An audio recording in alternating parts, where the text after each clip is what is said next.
اب ہم 1948 میں ریاست قائم ہو گئی، تو یہ جو دو ریاستی حل پیش کیا گیا تھا وہ کیا تھا؟ ایسا کوئی حل نہیں تھا. دو ریاستی حل جو ہے وہ یونائٹڈ نیشن نے پیش کیا تھا، جس کو کولیکٹیولی عرب ممالک نے ریجیکٹ کیا تھا. وہ کیا تھا پہلے تو مجھے یہ بتائیں نا. وہ دو ریاستی حل یہ تھا کہ ہسٹوریکل فلسطین یعنی تاریخی فلسطینی ریاست کا 78% رقبہ کس کو دے دیا جائے؟ یہودیوں کو دے دیا جائے.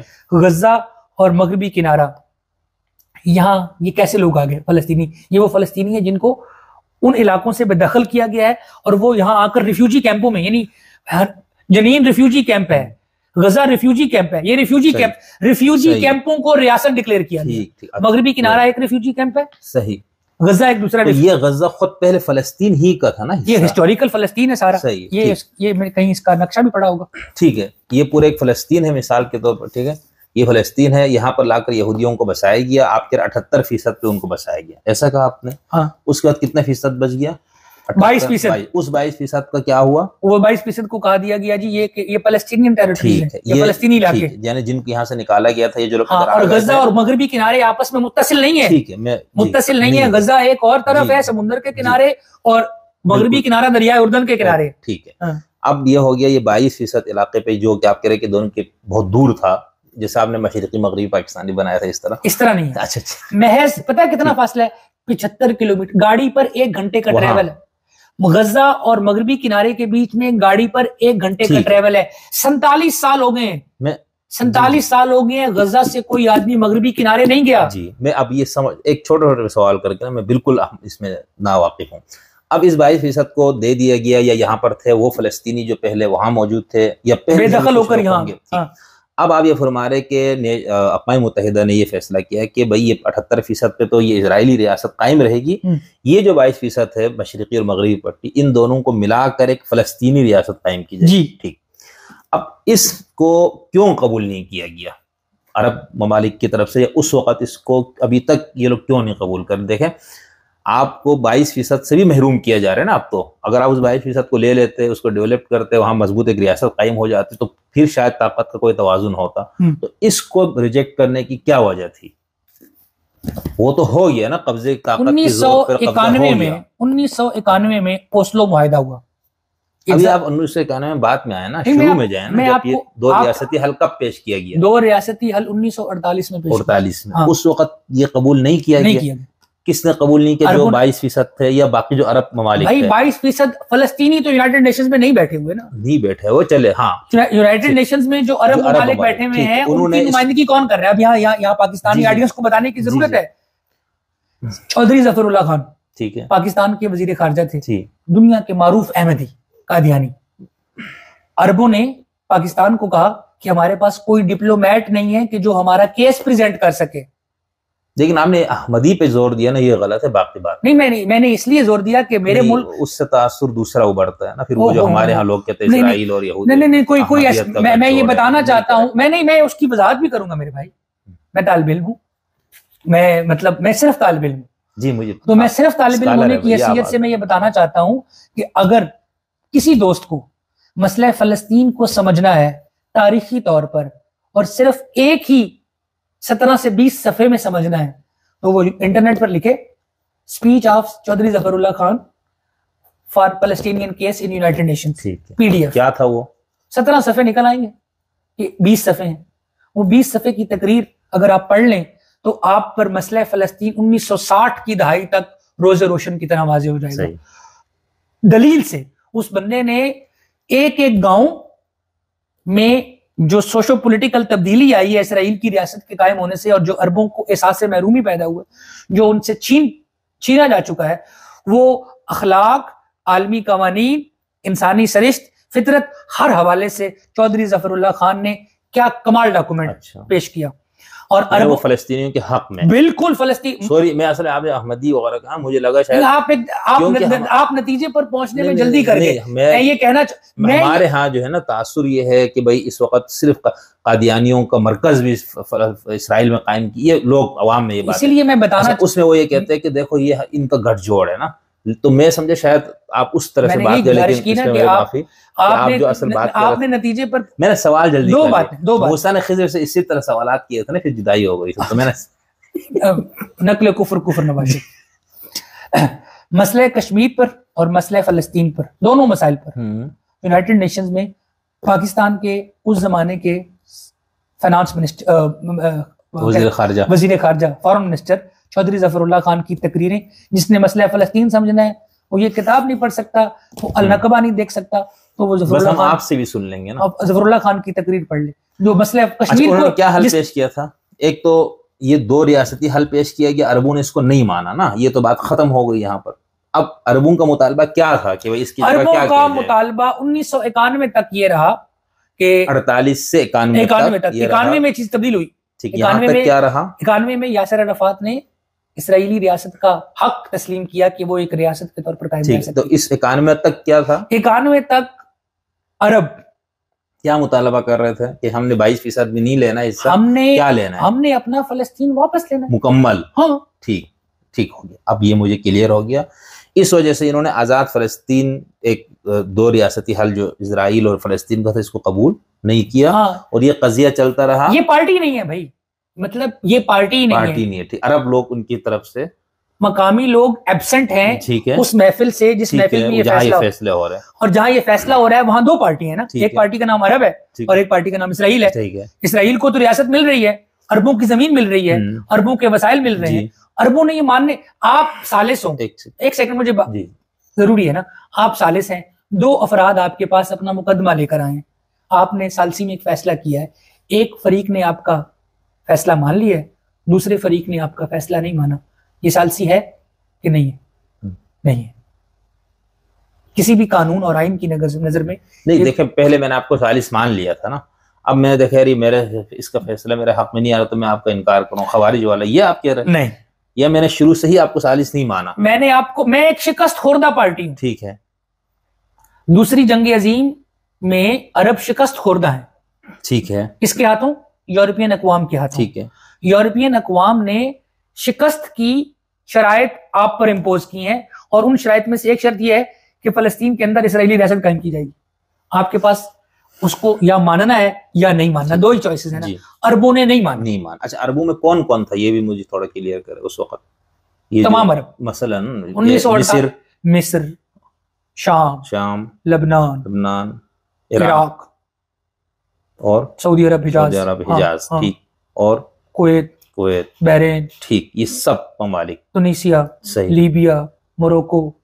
اچھا، اس میں ایران اس وقت نہیں ہے. ہاں، ایران اس میں نہیں، بٹ اس پہ میں نے آگے چونکہ مستقل سب، تو آپ یہ کہہ رہے ہیں ان سب نے مل کے یہ مطالبہ کیا کہ بھائی ہمیں پورا فلسطین دو، یہ 22% پہ ہمارا ملک ہمیں واپس دو، اور یہ 22% کر کے تم ہمارے سے جان چھڑا رہے ہو، 78% پہ قبضہ کر کے ہم اس کو قبول نہیں کرتے. یہ کہانی چلی آپ فرما رہے 1991 تک.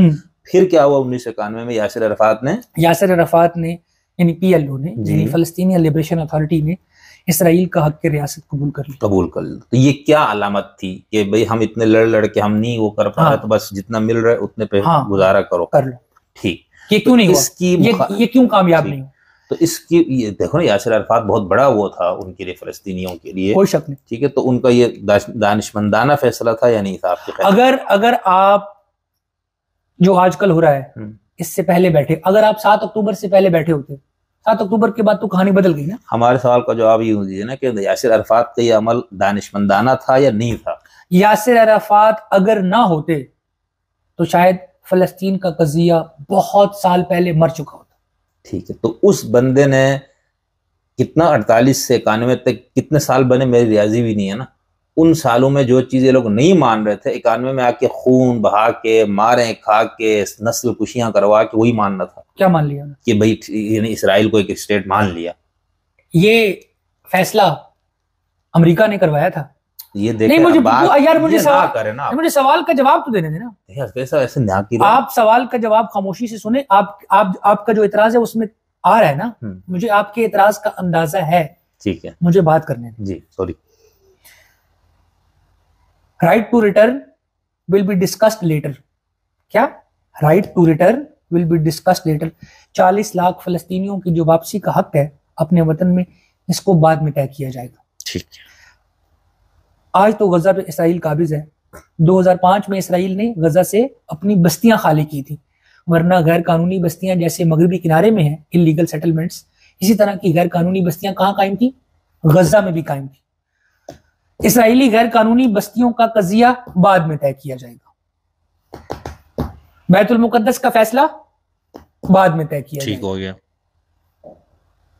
ابھی کیا فیصلہ کیا ہے کہ مغربی کنارے میں اور غزہ میں اسرائیل محدود اختیار دے گا کس کو؟ فلسطینی اتھارٹی کو۔ یہ یاسر عرفات صاحب کا جو معاملہ یہ بتا رہا ہے، میں آپ کو ٹھیک اوسلو معاہدے کی شرائط سنا رہا ہوں۔ ٹھیک۔ اور پی ایل او کو یعنی فلسطینی لبریشن اتھارٹی کو یعنی الفتح کو تمام فلسطینیوں کا نمائندہ سیاسی جماعت تسلیم کیا گیا۔ ٹھیک ہو گیا۔ کس نے کیا؟ امریکہ بہادر نے اور یاسر عرفات صاحب، امریکہ نے اور اسحاق رابین جو اسرائیلی ہیں انہوں نے، اور یاسر عرفات نے، دونوں کے درمیان معاہدہ ہوا، مصافحہ ہوا۔ فلسطینیوں کی بڑی تعداد نے اس فیصلے کو ریجیکٹ کیا، ٹھیک ہے، اور ان کی نمائندگی کے لیے غزہ نے تو اس کو سولملی ریجیکٹ کیا۔ ٹھیک ہو گیا۔ حماس نے کہا کہ یاسر عرفات نے فلسطینیوں کی پشت میں چھرا گھونپا ہے۔ سوری سر، میں یہاں ایک چیز سمجھنا چاہ رہا ہوں آپ کی بات کاٹ کے، یہ جو آپ نے انہوں نے مخالفت کی، تو مخالفت کرنے سے مراد کہ عوام سب سڑکوں پہ آ کے کوئی تحریک چلائی یا کوئی تنظیم ان کی نمائندہ تھی؟ پہلا انتفاضہ، کوئی ووٹ ہوا، الیکشن ہوا، کیا تھا وہ پیرامیٹر کہ بھئی فلسطینیوں نے مخالفت کی؟ فلسطینیوں نے مخالفت کی، پہلا انتفاضہ شروع ہوا۔ اچھا، دو انتفاضہ ہیں۔ ایک انتفاضہ کیا؟ انتفاضہ عربی زبان کا لفظ ہے جس کا مطلب ہوتا ہے انڈیجنس اپرائزنگ، مقامی مزاحمت۔ ٹھیک ٹھیک ٹھیک۔ تو پہلی مزاحمت کیا؟ پہلی مزاحمت اوسلو معاہدے کے خلاف فلسطین میں ہوئی۔ کیا ہے وہ؟ تمام اس نام سے؟ انتفاضہ کے نام سے۔ اچھا، اسی نام۔ پہلا انتفاضہ اور دوسرا انتفاضہ۔ اور اس میں یعنی کوئی لیڈر تھا ان کا؟ ان کے لیڈر تھے شیخ احمد یاسین۔ ٹھیک ہے۔ اور حماس قائم ہوئی، اور حماس اس وقت قائم ہوئی اس رد عمل میں جو یاسر عرفات نے فیصلہ قبول کیا۔ اب دو تنظیمیں ہو گئی، ایک یاسر عرفات صاحب کی اور ایک شیخ یاسین کی۔ آپ کو شاید میرے سوال مجھے خوشی یہ ہو رہی ہے کہ آپ میرے ساتھ ساتھ چل رہے ہیں۔ جی جی بالکل، مطلب کوشش کر وی آر واکنگ along، ہم دونوں ساتھ ساتھ چل رہے ہیں، اور مجھے یہ سمجھ آ رہی ہے کہ آپ کو یہ سمجھ آ رہی ہے، اس لیے مجھے بھی اچھا لگا۔ اسی لیے کیونکہ مبہم نقشہ، یہ ساری چیز ہم نے پہلے پڑھی ہوئی ہے نا۔ ہم بات کر رہے تھے اوسلو معاہدے کی۔ اوسلو معاہدے کے ہیں تین فریق، ایک ہے امریکہ، ایک ہے اسرائیل، اور ایک ہے فلسطین۔ ٹھیک ہے۔ اسرائیل کی طرف سے پرائم منسٹر اسحاق رابین، فلسطین کی کیا ہماری آواز ٹھیک نہیں ہے؟ ٹھیک، بند کر دیں پنکھا، بالکل بند کر دیں بس۔ ٹھیک ہے۔ میں کہہ رہا ہوں اوسلو معاہدے کے تین فریق ہیں، ایک امریکہ، ایک اسرائیل، اور ایک یاسر عرفات۔ اسرائیل کی طرف سے اسحاق رابین ہیں جنہوں نے یہ مانا کہ مغربی کنارہ اور غزہ مستقبل کی فلسطینی ریاست ہوں گے۔ مغربی کنارے میں جو اسرائیل کی غیر قانونی بستیاں ہیں یہودیوں کی، ان کے بارے میں ابھی بات کی جائے گی۔ غزہ میں جو غیر قانونی بستیاں ہیں ان کے بارے میں بھی بات کی جائے گی۔ ٹھیک ہے۔ بیت المقدس کے بارے میں بھی بات کی جائے گی۔ ٹھیک۔ جو دنیا بھر میں پھیلے ہوئے فلسطینی ہیں، رائٹ ٹو ریٹرن ان کے جو ڈیمانڈ کیا جاتا ہے، اس پہ بھی بات کی جائے گی۔ اور یہ کہ ہم یاسر عرفات کو فلسطینیوں کا رہنما اور پی ایل او کو فلسطینیوں کی نمائندہ جماعت مان لیتے، اور غزہ اور ویسٹ بینک یعنی مغربی کنارے میں پارشل اٹانومی یعنی جزوی اختیار فلسطینیوں کے پاس ہوگا۔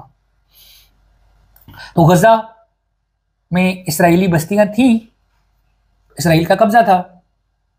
مغربی کنارے میں اسرائیلی بستیاں تھیں، اسرائیل کا قبضہ تھا۔ اسرائیل نے رام اللہ شہر کو فلسطینی اتھارٹی کا دارالحکومت ڈکلیئر کیا۔ صحیح۔ اور جو میونسپلٹی کے اختیارات ہوتے ہیں کہ آپ کی گلی محلے کے ٹھیک کروانا ہے، پانی کا مسئلہ ہے، بجلی کا مسئلہ ہے، ہسپتال ہیں، اسکول ہیں، یہ سب چیزیں جو ہیں، یہ چیزیں سنبھالنے میں کیا ہے، فلسطینی اتھارٹی ان کی مددگار ہوگی۔ کس کی؟ اسرائیل کی۔ اور بدلے میں اسرائیل کے ساتھ یہ کیا جائے گا کہ کوئی حملہ فلسطینی اتھارٹی انشور کرے گی کہ اسرائیل کے خلاف تشدد کا استعمال نہیں ہوگا۔ ٹھیک ہے۔ یہ فیصلہ ہو گیا۔ اس فیصلے کو حماس نے ریجیکٹ کیا۔ اچھا، حماس اس وقت تنظیم بنی ہوئی تھی، پہلے بنی ہوئی تھی 1988-89 میں تنظیم شیخ احمد یاسین نے بنائی تھی۔ اس تنظیم کے قیام کو اسرائیل نے خاموشی سے سپورٹ کیا تھا. اچھا، اس سے پہلے جو تنظیم تھی وہ یاسر عرفات والی تھی. ہاں ٹھیک ہے. بہت ساری تنظیمیں ہیں، مطلب فلسطینین لبریشن فرنٹ ہے، پاپولر موبلائزیشن فار فلسطینین لبریشن ہے، PLO ہے فلسطین. ان سب کا بنیادی ہدف مقصد یہ ہے کہ 1991 سے پہلے وہ سیکولر ہوں، وہ لیفٹسٹ ہوں، وہ اسلامسٹ ہوں، کوئی ہو جو بھی فلسطین کے لیے لڑ رہا تھا وہ ایلیمینیشن آف اسرائیلی ریاست، اسرائیلی ریاست کے خاتمے کی بات کرتا تھا. ٹھیک ہے. اور مغربی کنارے کے دریائے اردن سے لے کر بحیرہ کلزم تک کے درمیانی علاقے میں کس ریاست کی بات کرتے تھے؟ تاریخی فلسطینی ریاست کی بات کرتے تھے. وہ چاہے مسیحی ہوں، چاہے وہ مسلمان ہوں، چاہے وہ جارج عباس ہوں، چاہے وہ لیلا خالد ہوں، چاہے وہ یاسر عرفات ہوں، چاہے وہ غسان کنفانی ہوں، کوئی بھی آدمی. اچھا، میں یہاں پر ضمنی سوال ایک پوچھنا چاہ رہا ہوں. حماس نے آ کر 88 میں یہ کیا کہ نہ صرف یہ کہ ہم ایک فلسطینی ریاست قائم کریں گے، اسرائیل کو نہیں مانیں گے، بلکہ وہ ریاست شریعت کے عین مطابق شرعی ریاست ہوگی. حماس ایک اسلامی جماعت اسلامی کی طرز کر پولیٹیکل اسلام کی قائل ایک سیاسی تحریک ہے، سیاسی تحریک ہے، ایک آزادی کی تحریک ہے اور ایک مذہبی تحریک ہے. ٹھیک ہے. تو یہ تینوں ایلیمنٹ ہیں، قوم پرستی، فلسطینیت. حماس کا کوئی دنیا میں آج 88 سے لے کر 2024 تک حماس نے ایک گولی بھی مسئلہ فلسطین کے علاوہ کہیں نہیں چلائی. ٹھیک ہے. ہاں صحیح ہے. مطلب وہ کنسنٹریٹڈ ہے، وہ مرکوز ہے کس چیز پر؟ اسی ایک چیز پر.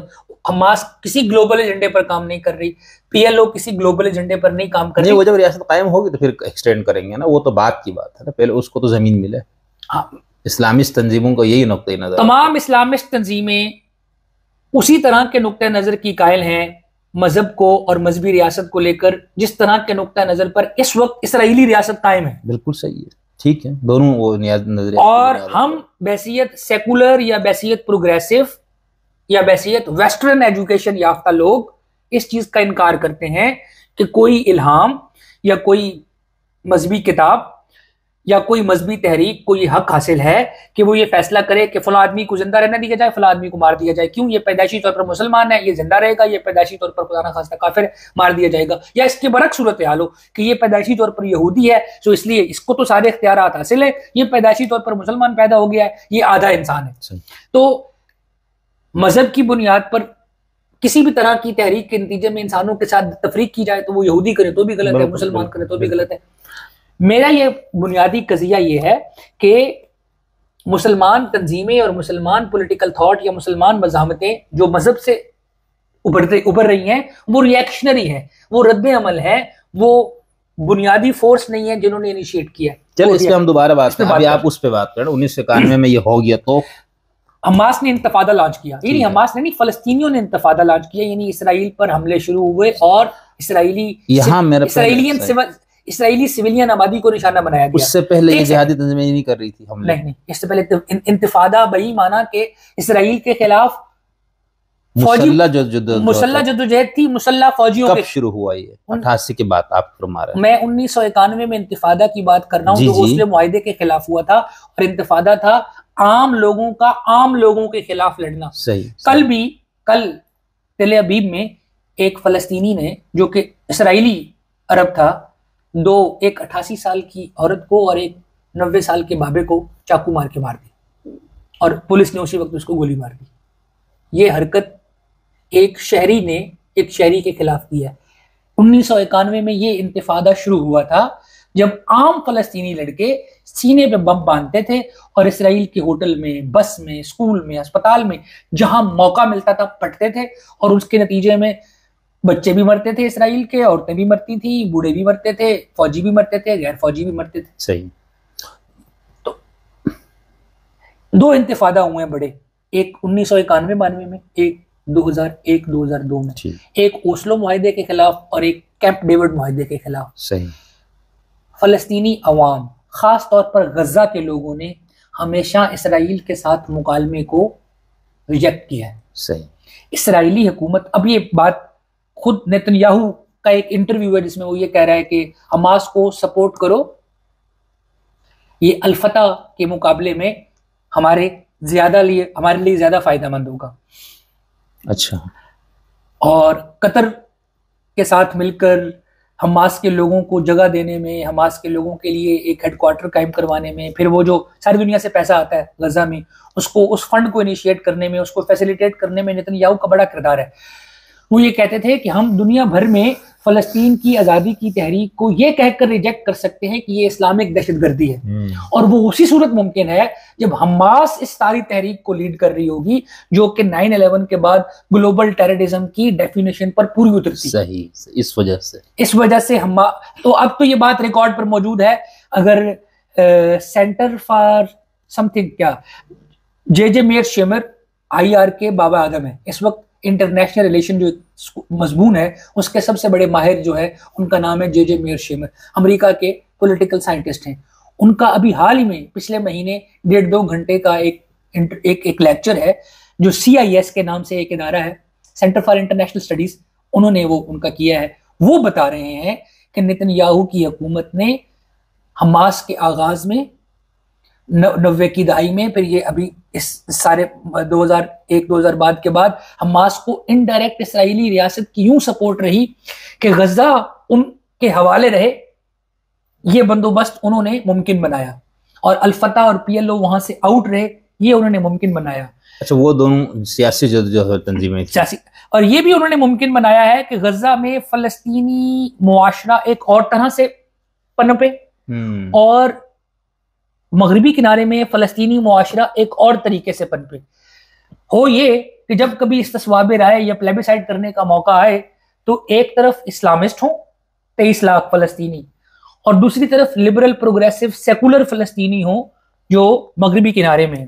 مغربی کنارے میں 7 لاکھ اسرائیلی رہتے ہیں 100 کے لگ بھگ غیر قانونی بستیوں میں۔ اچھا، مغربی کنارے کو قبضہ کر لو، اپنے ساتھ ضم کر لو، اور فلسطینیوں کو نکال باہر کرو، اردن بگا دو، شام بگا دو، یہ اسرائیل کی موجودہ حکومت کا منصوبہ ہے۔ 7 اکتوبر سے لے کر اب تک 50 دیہاتوں پر قبضہ کیا جا چکا ہے، 5,500 لوگ گرفتار کیے گئے ہیں، لوگوں کو ہر روز لوگوں کے مکان گرائے جاتے ہیں، اور ہر روز ابھی 110 بستیوں کا نیا ٹھیکہ پچھلے ہفتے سائن ہوا ہے۔ تو مغربی کنارے کے اوپر اس وقت دنیا کے کیمرے فکس نہیں ہے نا، کیمرے تو غزہ پہ فکس ہے۔ تو مغربی کنارے میں پچھلے 10 مہینے کے دوران جتنی بے دخلی اور جائیداد سے محرومی فلسطینیوں نے دیکھی ہے، اسی بنیاد پر ICC نے نتن یاہو کے خلاف یہ توثیق کی ہے کہ یہ جنگی مجرم ہے۔ غزہ میں 85% غزے کی آبادی بے گھر ہے، 85% عمارات تباہ ہو چکی ہیں۔ اگلے 80 سال تک غزہ میں غلہ نہیں اگ سکتا، جتنا بم مار دیا گیا ہے اس سرزمین پر، جتنا بم 9 سال یا 7 سال میں یورپ پر برسایا گیا تھا جنگ عظیم کے دوران، اتنے سے زیادہ بم غزہ پر برسائے جا چکے ابھی جنگ میں اس پہ ابھی آگے اس پہ تفصیل سے آپ نے بات کرنی۔ تو میرا یہ کہنا ہے کہ حماس 1991 سے لے کر 2017-18 تک اسرائیلی ریاست کے وجود کو تسلیم نہیں کرتی۔ اب 2017-18 میں اسماعیل ہانیہ اور خالد مشعل اور ان لوگوں کی میٹنگ ہوئی، اور انہوں نے حماس کے چارٹر کو تبدیل کر دیا، اور یہ کہا کہ ہم فلاں فلاں فلاں بندوبست کے ساتھ اسرائیل کو بطور ریاست تسلیم کرتے ہیں۔ وہی ٹھیک جو فیصلہ 1991 میں یاسر عرفات نے کیا تھا، جس پر یاسر عرفات کے ساتھ دھوکہ ہوا، یہ کہ اسرائیلی بستیاں بڑھتی چلی گئیں، واپسی کا حق دینے کی کوئی گفتگو نہیں ہوئی، اور مشرقی بیت المقدس پر تو اب ان کا پورا قبضہ ہو۔ اوسلو معاہدے کی خلاف ورزی یاسر عرفات نے نہیں کی۔ ٹھیک ہے، وہ بحث یہاں پر ہے نہیں نا، بحث یہ ہے کہ یاسر عرفات نے اتنے عرصے کے بعد یہ ایک بندے نے مان لیا اسرائیلی ریاست کو، پھر آپ فرما رہے کہ 2017 اور اس وقت حماس نے شدید مخالفت کی یاسر بھائی کی، بالکل، پھر 2017 میں آپ یہ فرما رہے کہ پھر حماس نے بھی وہی موقف لیا جو یاسر عرفات کا تھا کہ ان کو مان لیا جائے اسرائیلی ریاست بطور ریاست قائم رہے گی موجودہ جنریشن کے لیے، یہ ان کا موقف تھا۔ وہ تو دیکھیں ٹھیک ہے، میں اب بات کو کھول، صحیح ہے، وہ کہتے ہیں کہ جی ہم کون ہوتے ہیں مستقبل کی آنے والی نسل سے متعلق یہ فیصلہ کرنے والے؟ آئینی جائز حق سرزمین فلسطین پر فلسطینیوں کا ہے، ہماری نسل ان یہودیوں کو جو اسرائیل میں رہ رہے ہیں بطور ایک تیسرا حل یہ کہا جاتا ہے کہ بات لاجیکل یا منطقی ربط کے ساتھ رہے گی. ایک حل یہ ہے کہ 2 ریاستیں قائم ہو جائیں، اسرائیل اور فلسطین پیرالل ساتھ ساتھ، دونوں ریاستیں آزاد ہوں، فلاں و ٹمکان ہوں. ٹھیک ہے. ایک بڑی ریاست قائم کر دی جائے جس میں جمہوریت ہو، ایک فرد ایک ووٹ. اس کو فلسطین کے بہت سارے انٹلیکچوئلز اور بہت سارے رہنما، میں بڑا نام لوں گا مصطفیٰ برغوثی کا جو کہ الفتح کے بڑے رہنما ہیں، وہ کہتے ہیں کہ 2 ریاستی حل ممکن ہی نہیں ہے. اب کیوں؟ غزہ انسانوں کے رہنے لائق رہا نہیں ہے، مغربی کنارے کے اندر یعنی فلسطینی سرزمین کے قلب کے اندر، دل کے اندر 110 اسرائیلی بستیاں موجود ہیں، اس میں 7 لاکھ لوگ رہتے ہیں. وہ یہ کہتے ہیں اسرائیل میں تو فلسطینی رہ رہے ہیں نا، اسرائیل میں جو عرب رہتے ہیں وہ اسرائیل کے شہری ہیں. فلسطین میں مستقبل کی فلسطینی ریاست کے اندر اسرائیلی سوورینٹی ہے. ٹھیک. یعنی آپ یہ کیسے ممکن ہے کہ ایک شہر ہو جس کی بمشکل 100-200 کلومیٹر اس کا رقبہ ہو اور اس میں 110 مقامات پر اسرائیلی سوورینٹی ہے؟ تو وہ کیا ریاست ہے؟ کوئی ریاست نہیں. مصطفیٰ برغوثی یہ کہتے ہیں ایک ریاست بناؤ، کس کے ساتھ؟ جمہوریت کے ساتھ. ٹھیک ہے. 1 person 1 vote. 40 لاکھ لوگ جو دنیا بھر میں فلسطینی رہتے ہیں وہ واپس آئیں گے کہ نہیں آئیں گے، اس پر ہم ڈیبیٹ کر لیں گے. اچھا. ان کے پولیٹیکل رائٹس کیا ہوں گے اس پر بھی ڈیبیٹ کر لیں گے. میرا یہ ماننا ہے 23 لاکھ فلسطینی غزہ میں، 20 لاکھ فلسطینی اسرائیل کے اندر، اور 30 لاکھ فلسطینی رہتے ہیں مغربی کنارے میں. 30 اور 20 50 اور 23 73. 7.3 ملین فلسطینی آج بھی تاریخی فلسطین میں آباد ہے. ٹھیک ہے. اس کے باوجود کہ وہ 40 سے 50 لاکھ بے گھر ہے پوری دنیا میں، آج بھی 73 لاکھ فلسطینی تاریخی فلسطین میں موجود ہے. ایک سیکنڈ، اگر جمہوریت ہوتی ہے اور ایک فرد ایک ووٹ آتا ہے تو اس وقت 7 ملین تعداد ہے کتنی؟ یہودیوں کی. تاریخی فلسطین میں 7 ملین یہودی ہیں، 70 لاکھ. تاریخی فلسطین میں 7.3 ملین عرب ہیں جو وہاں کے مقامی باشندے ہیں. جیسے ہی جمہوریت آئے گی اور تمام انسانوں کے درمیان سیاسی، سماجی، اخلاقی، قانونی، آئینی حقوق برابر طور پر بانٹ دیے جائیں گے، جمہوریت کے نتیجے میں برابر کا شہری ہونا، وہ یہودی ہے یا مسلمان، irrespective of مذہب کے، تو وہ اس کو اسرائیل نہیں مانے گا. ظاہر سی بات، اسرائیل اس کو نہیں مانتا. کیوں؟ ٹھیک ہے. اسی وجہ سے جو آپ نے نتیجہ نکالا ہے. کیوں نہیں مانتا؟ وہ اس لیے نہیں مانتا کہ وہ یہ کہتے ہیں کہ اسرائیل ایک نسل پرستانہ یہودی ریاست ہے جس میں رہنے کا حق کس کو ہے؟ انہی کو ہے، صرف اور صرف یہودیوں کو ہے. ابھی جو موجودہ حکومت ہے وہ ایسے لوگوں پر مشتمل ہے جو یہ مانتے ہیں کہ سرزمین اسرائیل، تاریخی اسرائیل جو کہ دریا اور سمندر کے درمیان ہے، وہاں جتنے بھی عرب ہیں انہیں مار دو یا وہاں سے بھگا دو. ٹھیک. اچھا شوذب صاحب، میں ابھی تک بات ختم ہو گئی. ابھی ہم 7 اکتوبر تک بہت ساری باتیں کی. یہاں تک میں یہ سمجھ گیا ہوں کہ جب فلسطین یعنی اسرائیلی ریاست قائم کی گئی بالکل ابتدا میں 48 میں، اس وقت اقوام متحدہ میں یہ ہوا کہ 2 ریاست بنایا جائے. ٹھیک. اس کو عربوں نے ریجیکٹ کیا. یہ بات پھر یہ ریجیکشن چلتی رہی 1991 تک. 1967 میں اسرائیل نے حملہ کر کے 6 ارب ملکوں سے سرزمین چھین لی.